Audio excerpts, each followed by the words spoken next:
Hey guys, it's Morgan Zegers, and every single day I am tracking the movements and the tactics of the Chinese Communist Party, because guess what? They are tracking us too. Out of all of their sneaky tactics and ways of buying influence in our country, especially a concept called elite capture, there's something that really caught my attention a few years ago that I'm very concerned about. It's called Confucius Institutes. Just a couple years ago, this program was kicked out of the country by our State Department when they realized how threatening it really was. But now it's back because it's rebranded.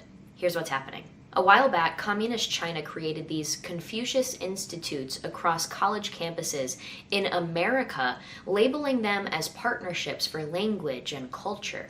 But that's not really what they do. In reality, this whole operation was created by the Chinese Communist Party to buy influence on American college campuses and then control what the students were taught about Communist China and control the discourse between administration, professors, and students about Chinese-related topics. Another major goal was for them to just promote basic communist values, which is insane. For one example, there's professors at the University of Miami that have said they were told they couldn't talk about the Chinese military, Tibet, or the Dalai Lama with their students on campus. These programs were apparently on over 100 college campuses in America. So in 2020, it became pretty clear that these innocent language and culture centers, they actually weren't as innocent as they sounded. They were quite sinister, and they were put in charge by the CCP.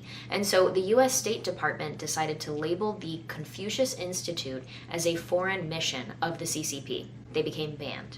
But now, as of June 2022, the National Association of Scholars has come out with a press conference and this big report showing that the Confucius Institutes are back on college campuses. They're just rebranded to get around the State Department rules and banning. Rachel Peterson says that out of the 118 or so college campus Confucius Institutes that were removed because of the State Department or other reasons, dozens are already popping back up on campuses under the new guise and rebranding and new language that can help them skirt the rules.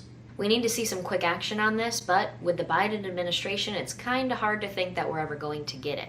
Let's be honest, I think the Chinese are finally cashing in on their big purchase with the Biden administration. But I can tell you what we do need for sure, and what is possible thanks to a lot of the Republican politicians that are advocating for it, is stricter monitoring and targeting of the funds that are coming from foreign influence into American education systems, even higher education, as well as nonprofits, because that's really how they're sneaking the funds in that buy the influence in our country.